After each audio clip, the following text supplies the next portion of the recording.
When I was in high school, I was still getting like Glamour magazine or Cosmo into the mailbox. And I would like run out to that mailbox and be super excited for that magazine that was coming. And then you would open it up to that section. Maybe it was that quiz or a particular editorial section that they have, and you might dog ear it and come back to it. So I really wanted that type of experience for my readers of my newsletter. Welcome back to another episode of Success in Mind. Today I am joined by Dr. Destini Copp.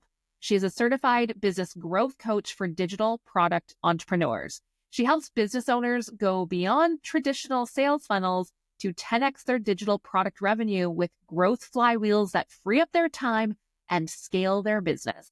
In this conversation, Destini and I talk about the significance of newsletters in business marketing. Destini shares with us the importance of regular email communication, the difference between general email marketing and newsletters, and how to create engaging content. She's going to share best practices with us, how often we should be emailing, what to include in those newsletters, how to make them compelling, and all the things that we want to know, including how to monetize these newsletters. You are not going to want to miss this episode. Keep listening, my friends. You're listening to Success in Mind, the show for high-performing leaders, changemakers, and entrepreneurs ready to take your life and business to the next level. If you're ready for whole life success, keep listening. I have been looking forward to having a conversation about newsletters for a while, and I was waiting for the right person to come along. And then our mutual friend, Jody Bourne, recommended you. And I said, that's perfect. Destini sounds perfect for this. So yeah, honestly, I could talk all day long about newsletters. So you're in the right place. Excellent. I'm so glad to hear that. So I want to start with just the big picture question of why should small business owners prioritize a newsletter in their marketing strategy? Yeah, so that's a good question, because I think a lot of people, when they are looking at all the things that they can be doing in their business, right? Social media, working with clients, setting up their website. There's a lot of things we could be doing. And Yeah. I will say that starting your email list and actively emailing them, I would say at least once a week. I wouldn't even mind if you did it more, but at least once a week is one of the most important things you can be doing in your business to make the revenue and to scale up the revenue in your business. Because there's a lot of things you can be doing with email, specifically with newsletters, which I know we're going to be digging into that today. Yeah. And okay, so this might be a silly question, but what is the difference between, say, just email marketing and newsletters? Like, is there a difference? And then what would that be? There is a difference, and it's not a silly question, and it's something that a lot of people really might not understand. So you have your email list. Your email, maybe you're using, Flowdesk or Kit or ActiveCampaign. So you have this database, if you would, of people that have opted in to hear from you via email. Now, there's a lot of different ways that you can communicate to them through this email. You can run a flash sale, right? So maybe you have maybe you're launching a coaching program, or maybe you have some digital products, or maybe you have services that you're promoting. You can run a flash sale, right? Maybe like a 2 or 3 day flash sale, promote those offers and send it out. Or you could be doing like a welcome sequence. So somebody signs up to your email list, and then you might be, sending them, a series of emails like over a week or two. That's like a welcome sequence. What I'm referring to is your weekly email newsletter. So this is the email that you send out on a weekly basis. Generally, you're going to pick a specific day to send it out. I like to send mine out on Sundays. You can pick one that works best for your particular audience.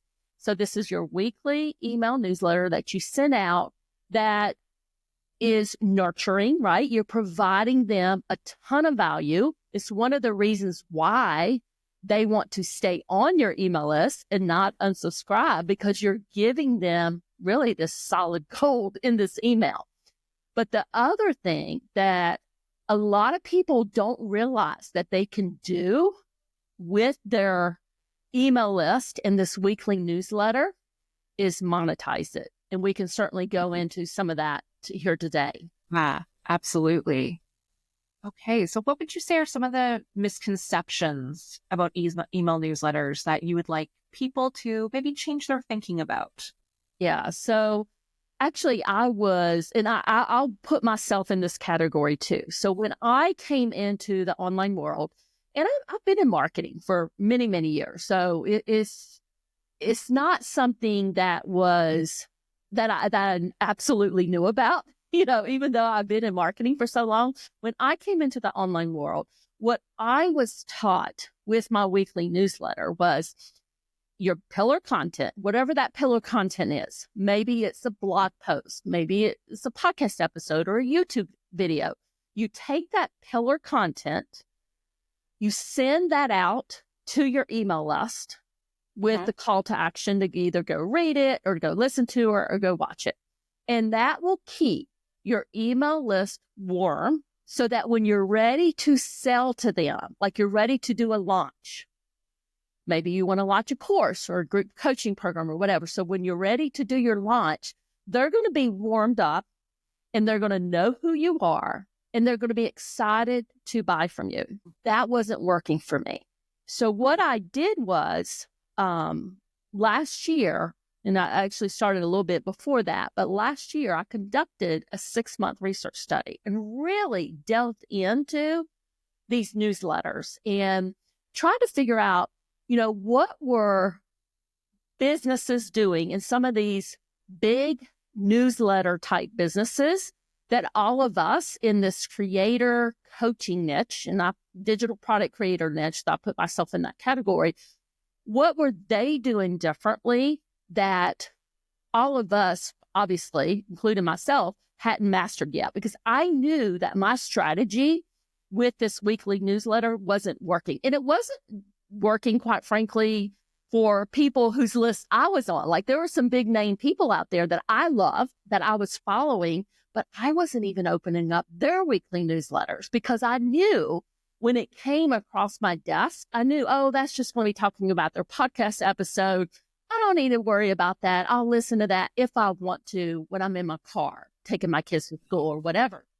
So it wasn't just me, right? I just knew that this strategy that we had with these weekly newsletters wasn't working. So I conducted that 6-month research study, really delved into these newsletter businesses. Now, when I'm talking about these newsletter businesses, I'm talking about like the Hustle, the Morning Brew, Stack Marketer, all of these newsletter businesses that have, quite frankly, a lot of them have like over 1 million subscribers now, and really delved into what were they doing differently, because they had created this business all around this newsletter and they were monetizing it. So people were getting on this newsletter and they were sticking around. So I was like, okay, so they're sticking around, they're monetizing this. They're not really doing a lot of other things. So their core business was really around this newsletter. So they were treating it like a product. And I was like, okay, that's unique to me. That's different to me. And then I started digging into it and I was like, okay, here's what they're doing. Here's what they're doing differently. And I kind of pulled all of those learnings from that research study and started applying them to my newsletter. And things started to change. I'm so excited to dig deeper into this because I'm in the place that you're describing you were in, where I send out, like, this was the podcast this week. And because I don't know what else to send them. And I know that there's a whole world of content I could send them. But I've had such a hard time focusing it in on what should go into that newsletter. What kind of content should we be putting in there to make it enticing for people to stay on the list and engage with it? Honestly, that's what I was struggling with, right?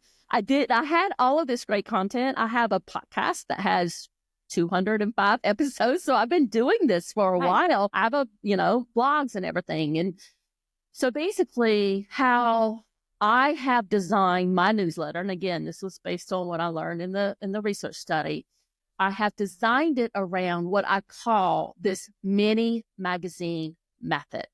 So let me kind of walk you through this. Please. So take you back a few years. Like when I was in high school, I was still getting like Glamour magazine or Cosmo into the mailbox. And I would like run out to that mailbox and be super excited for that magazine that was coming. And then you would open it up to that section. Maybe it was that quiz or a particular editorial section that they have, and you might dog ear it and come back to it. So I really wanted that type of experience for my readers of my newsletter.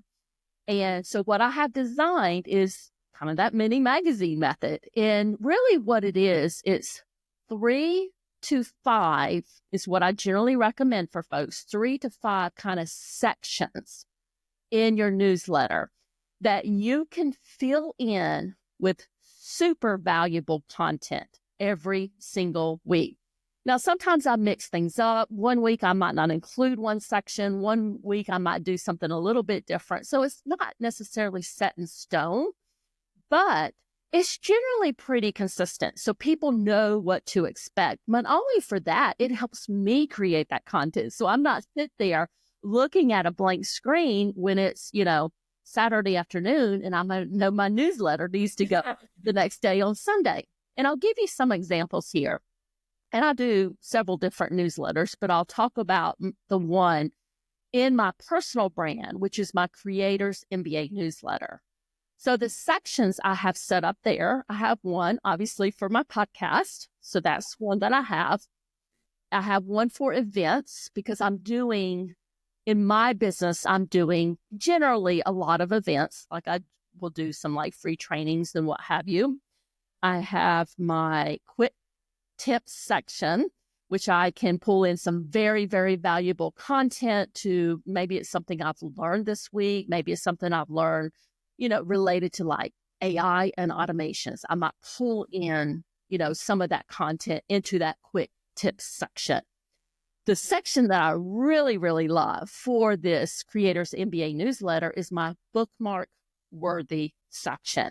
And that's where I really like to include my super valuable, juicy content. So if they don't read anything else in this, mini magazine, they're reading that particular one. So what I also love about kind of this magazine method and kind of breaking these out in these different sections, it allows people to kind of pick and choose what they want in your newsletter, because some sections aren't going to appeal to everybody, right? Some people might not care about that podcast episode, or somebody else might not care about that event that I'm doing, but they really love that bookmark worthy section. And Terry, when I started getting feedback from folks, they're like, Destini, your emails are so good. I am saving them in a special Gmail folder. That's when I knew, okay, I'm on to something. This is working. This design is working. And I just knew I was on the right track. How long did it take you to sort of figure out your voice in that and to put those different sections together? Was it, I know you did the research, but was it when you started applying? Did it take a while for you to figure out how to implement it? It really took at least 3 months because, I had to kind of test things out, see what was resonating with folks, see what people were clicking on, see what they were replying back to, right? Because that's a big part of email engagement, is getting people to reply back to your emails. So it certainly was not overnight by any means. And actually, that's interesting too that you asked me that, because just this past week in my hobby school brand, I was doing some newsletters and I was going back to some of the old emails that I had done a year ago because I wanted to pull some of that content because we're doing the same event again right now. And I'm like, oh, these emails were so good. So I've definitely have come a long way, even in the past year, but it really just comes down to, you just got to start and figure out what's working.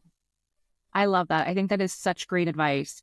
So often as entrepreneurs, we start something, and if we don't get the immediate satisfaction of, yes, this works, this is a hit, we move on to something else, and we tend to throw things out. And so I really appreciate you sharing that it did take time and you had to try things.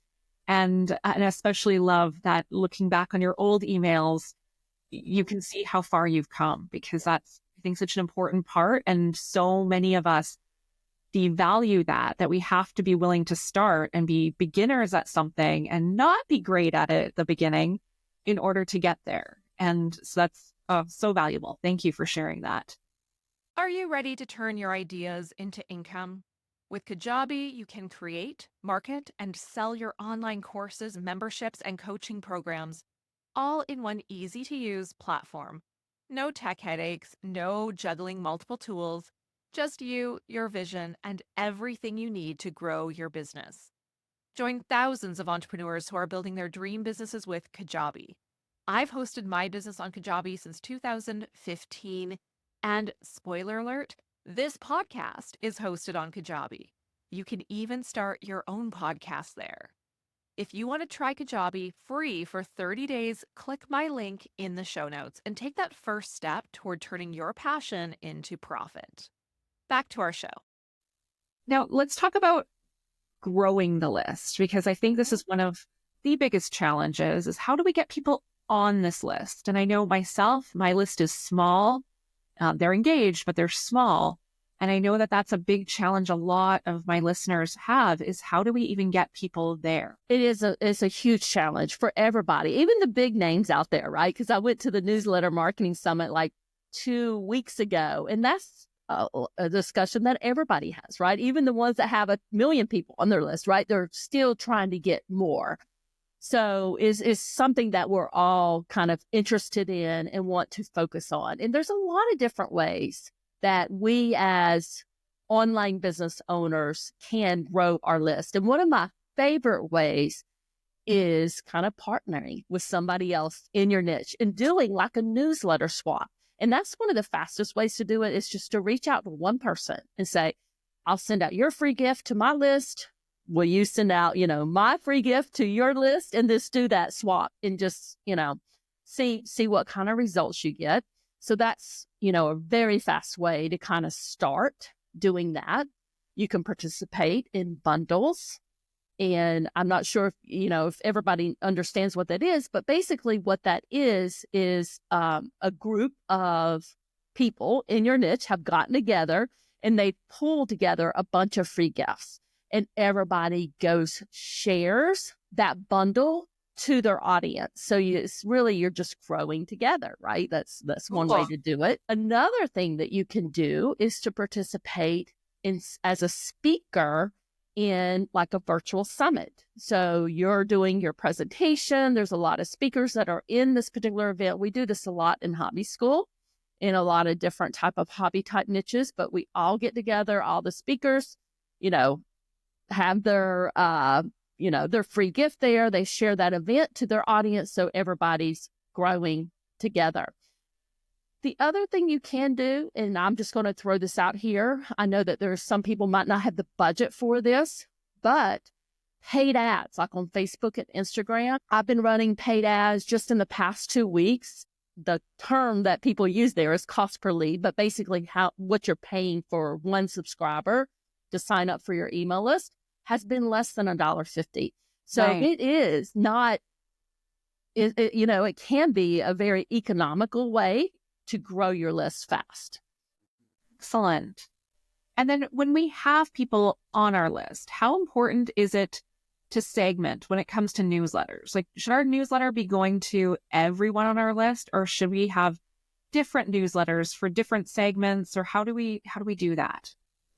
So I think it really just comes down to who's on your list and what offers do you have for them.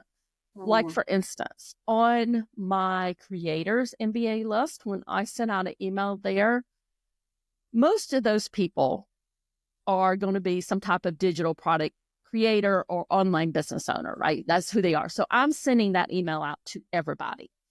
On my hobby school list, I do have some segments there. So if I was going to be promoting, let's say, a summit to help them kind of monetize their hobby, I do have a subset of my entire list. My list there's it's close to 30,000. And I know that like 20% of them are interested in monetizing their hobby. So if I had an event for them, I would probably only send it out to them. I wouldn't say probably. I would only send it out to them. But let's say I'm promoting my Organized Living Summit, which is what we're doing right now. That newsletter went out on Sunday. I had some other stuff in that newsletter. It went out to everybody on the email list, except people who were only on our email list as an affiliate or a speaker. So those are, separated, but everybody else was getting that email. Okay. And so so just make sure that I understand this. So you have different newsletters that you're sending out, or are these different marketing emails that you're sending out? Yeah. So I might send out a newsletter that goes out just like to affiliates and speakers. So that obviously wouldn't go to, the wider email list. So I do have it, kind of segmented there. Okay. Just out of curiosity, how many different newsletters are you sending out weekly? I have 7 that I work on.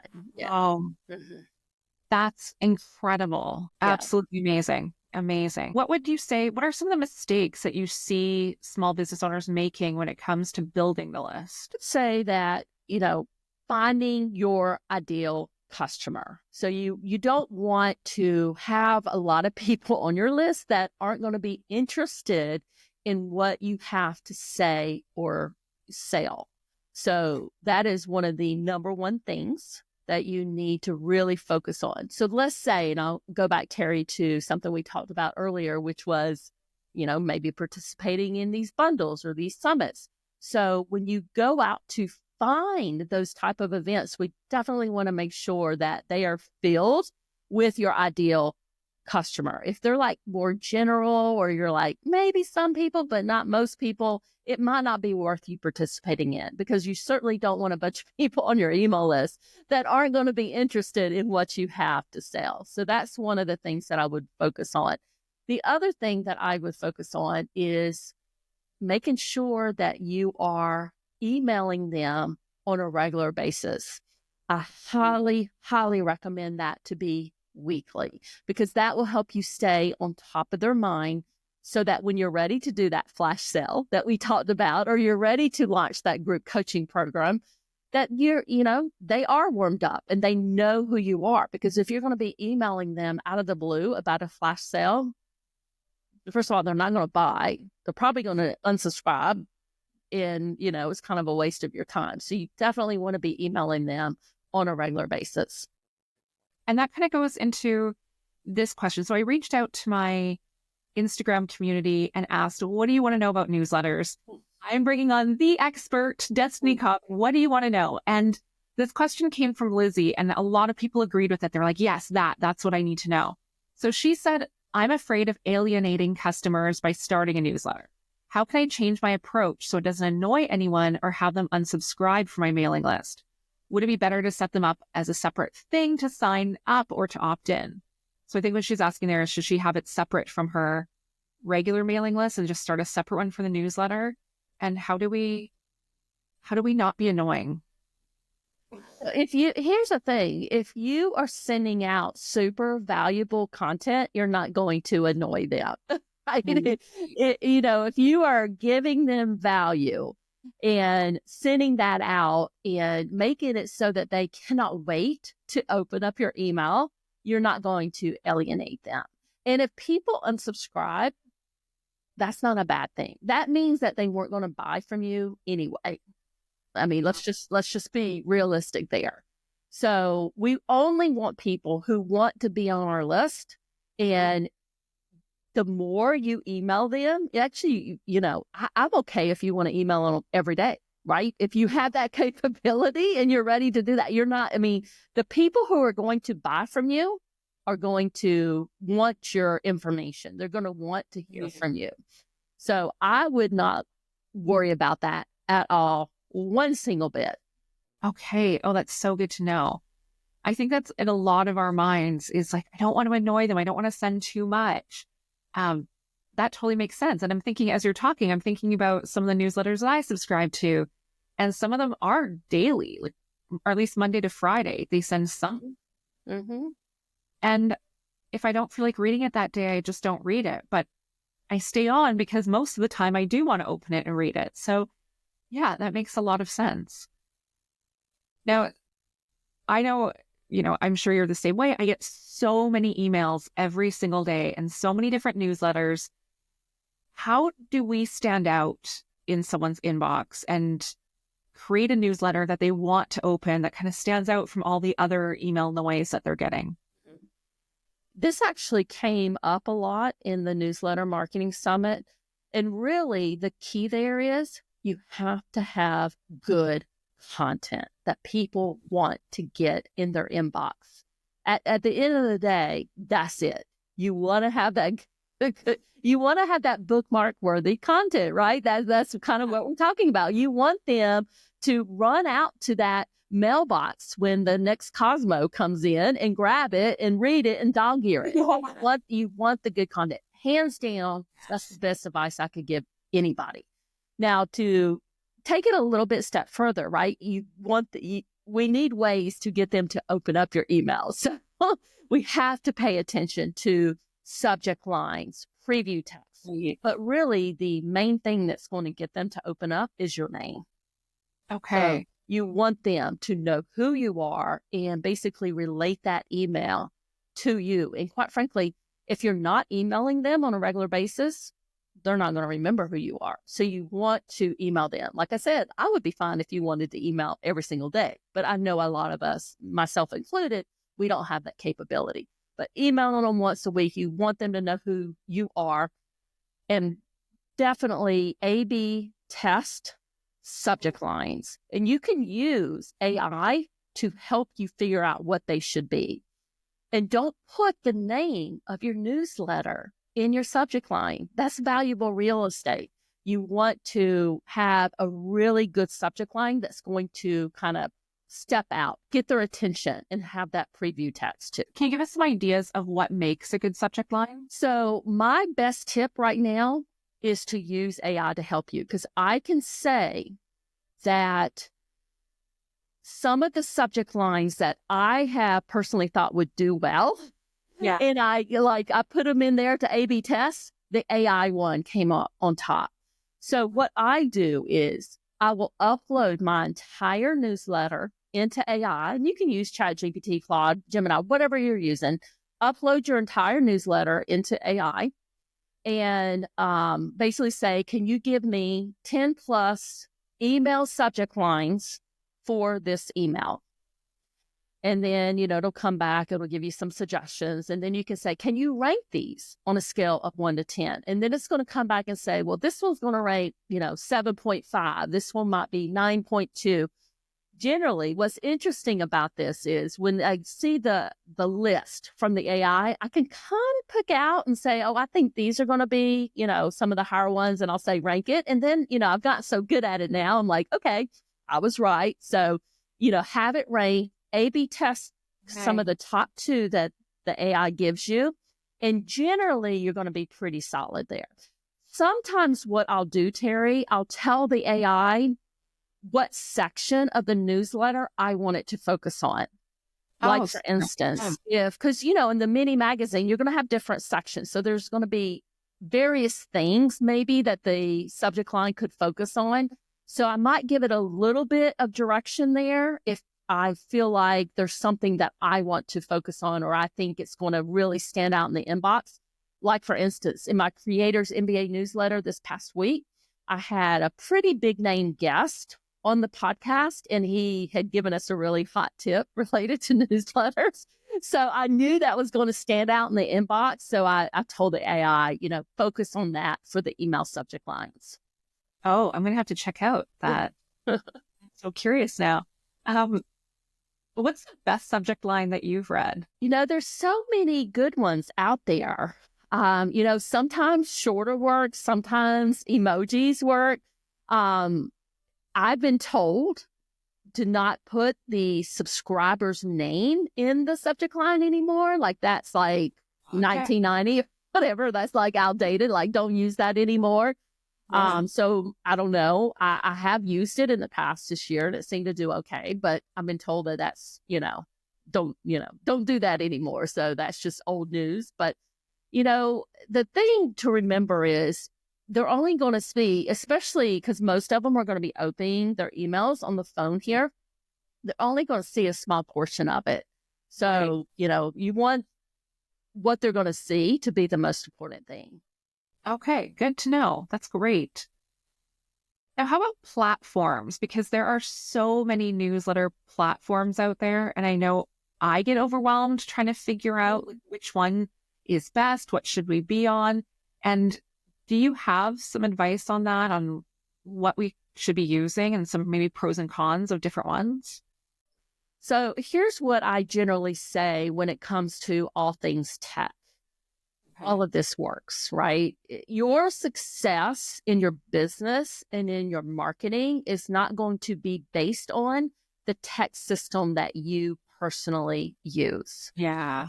So that's kind of my, blanket general advice. Now, I personally use Kit, but I will tell you, I have clients in the Newsletter Profit Club that use all sorts of systems out there. ActiveCampaign, Flowdesk, Beehive, Substack.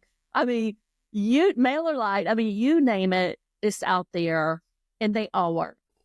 Let's go a little bit deeper into the content now. So if we're setting up like this mini magazine that you were describing and talking about and these different categories within it, how can we create a compelling voice and style? Yeah. So I think having your brand voice, your brand style for your business in general is important. So what you communicate in your emails shouldn't be any different, like in terms of the voice, right, that you have on your social media, that you have on your website. It all should like seamlessly be the same. Now, I personally use like AI to help me create content, whether it's my website content. I use it, even like doing the transcripts and creating the stuff for the podcast episodes. I use it for helping me kind of refine my email newsletters. Generally kind of the process that I do. And, you got to pick what works for you. But what I do is I'll generally kind of type it up and say, this is what I want to communicate. And it's really rough, really raw, most definitely a draft. I'll upload that into AI and tell it, with using my brand voice, using my brand tone, can you help me improve this? Now, again, I'm using AI day in and day out. So I've kind of trained it. So it's working very well. But I think, once you get into that rhythm, it's definitely going to help you. Oh, yes. And I'm glad you mentioned that about AI because I know I use it regularly to help generate ideas and to help me refine my concepts. And it saves so much time. So I'm glad to hear that. Do you ever run out of ideas? I mean, you're writing 7 newsletters a week. Do you ever hit a wall and go, I don't know what to say this week? And if so, how do you get through it? How do you generate more ideas? This is something I think that we all kind of run into at some point. How I generate ideas is I keep what I call a content bank. So whenever I see something that maybe I see it in another newsletter, maybe I run across it online, maybe it's a question I get from one of my clients or one of my members in one of my, various memberships that I have. I get a lot of content and a lot of ideas from that.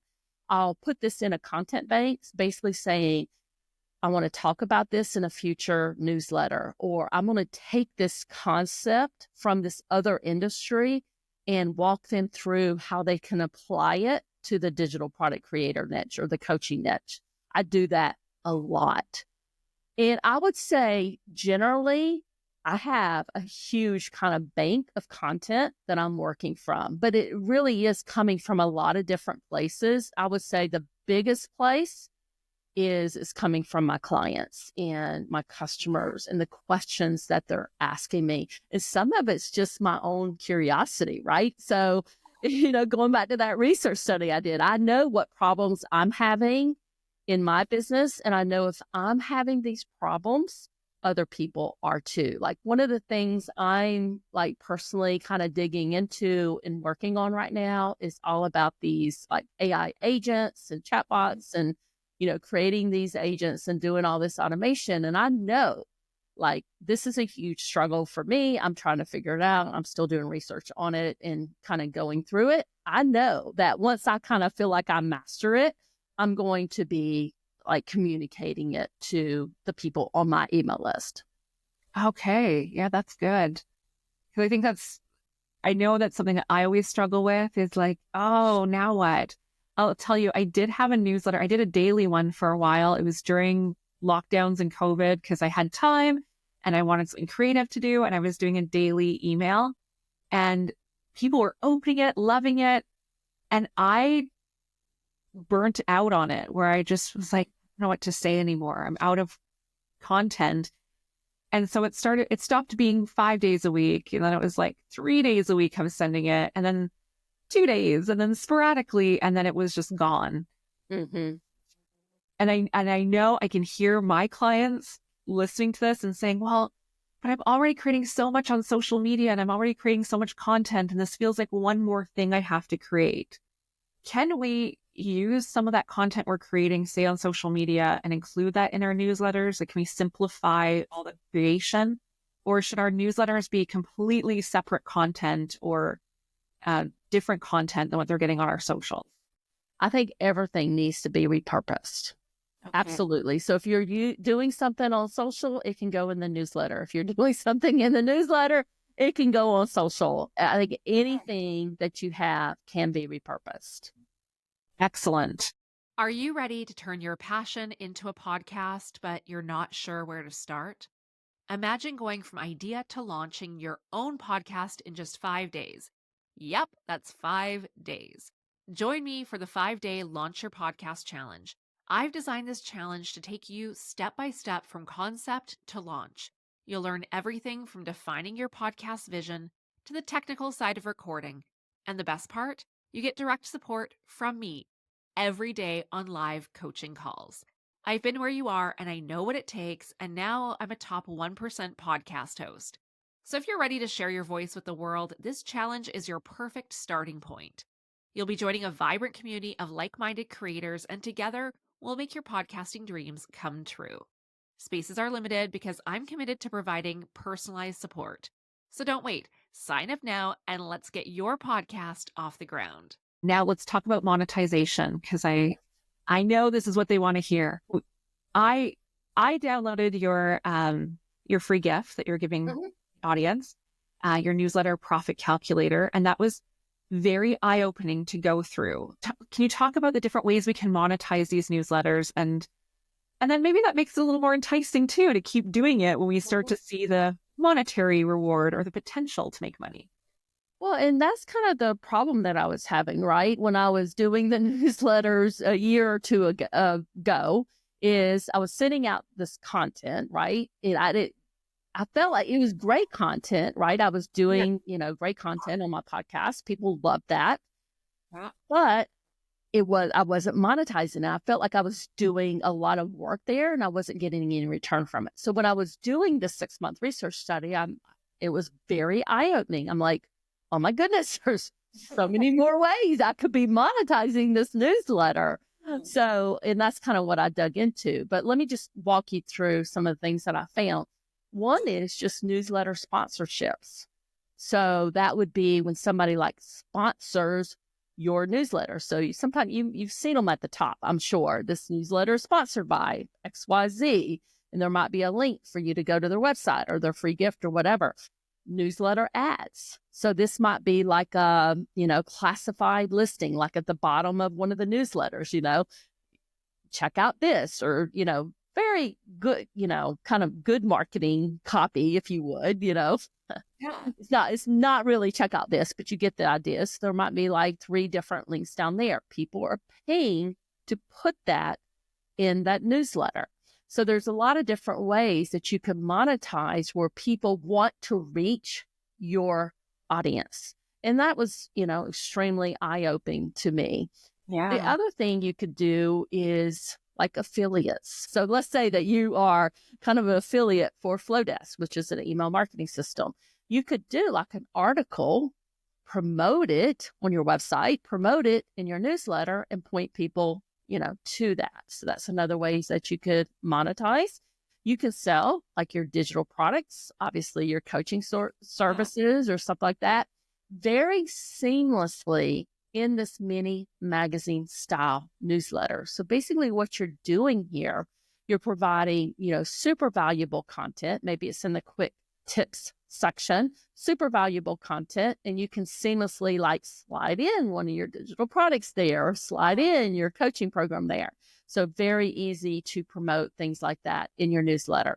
Let's say that somebody's, has an event and they're going to pay you to promote it. I actually did that in hobby school earlier this year, where I sent out in my newsletter to promote this particular event that they have coming up. So they paid me an upfront fee to actually send out that in the newsletter. Very cool. How do you find sponsors for your newsletter? Yeah. So sometimes it's just people reaching out to me. So that's happened quite a bit. But there are websites out there, and I'll throw one out here. It's called passionfruit.me, and it's spelled passion and then fruit is spelled FROOT.me. So if you go there, you can input the information about your newsletter, and there, sponsors can reach out if they want to, sponsor your newsletter. And I've done several different sponsorships deals by doing that. What I love about that is, or what I prefer to do is like a series of sponsorships where they might promote like a series, 3 newsletters in a row, because I think with something like that, I can get them really good results.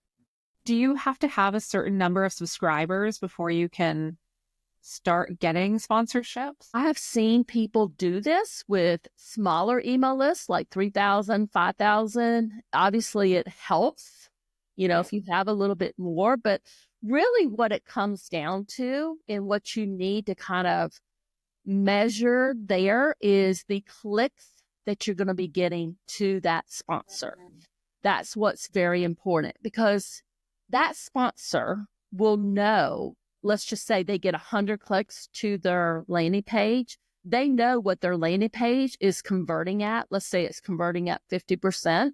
So they know that they'll get 50 leads from that. And in their mind, they know, okay, I can either pay you $50 or $100 to do this, or I can run a Facebook ad to, and pay, whatever their cost per lead is on Facebook. So they're going to have a very good idea in their mind what that will be worth it to them. Right. And I'm guessing, I don't know, but my guess is it's more beneficial for them to run the sponsorship on your newsletter because you have an audience that's trusting you, so that if you're sharing this, that's going to be more beneficial to them than I would think a Facebook ad would.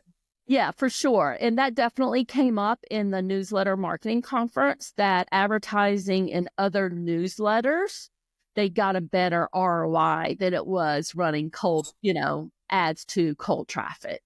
Yeah, I can definitely see that. And okay, so you've mentioned that we could definitely do more than once a week. Is there a sweet spot of how many times a week? Like if someone wants to go all in on this, I guess you've said that you can do daily, but is there like a sweet spot that you find of if you're doing like 3 a week or 2, or where you really maximize your engagement?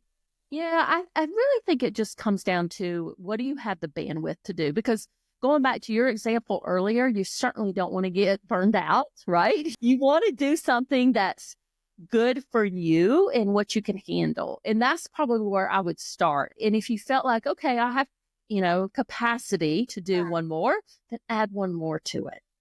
But I wouldn't do that in the beginning unless you knew this is something I really want to do. I have business friends that do it every single day. And to me, that's a lot. I don't have that capacity to do that for me, but it works if you can do it, for sure. Excellent. And now I have some rapid fire questions for you if you're Okay. Hit me up. For the audience to get to know you a little bit outside of the newsletter world. Yeah. What is your favorite book or your favorite book to recommend? My favorite book to recommend. You are putting me on. I'll just tell you what I read recently because I love books. I probably have over 1,000 books, so I don't even know where to be. I love Janet Ivanovich, from that perspective, fun type stuff. But from a business perspective, I just got through reading Buy Back Your Time by Dan.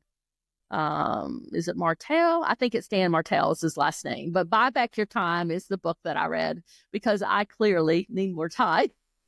Everything done. So, and it has some really good tips in it. Excellent. Great choice. Favorite food? Favorite food? So much. I think Mexican would be my top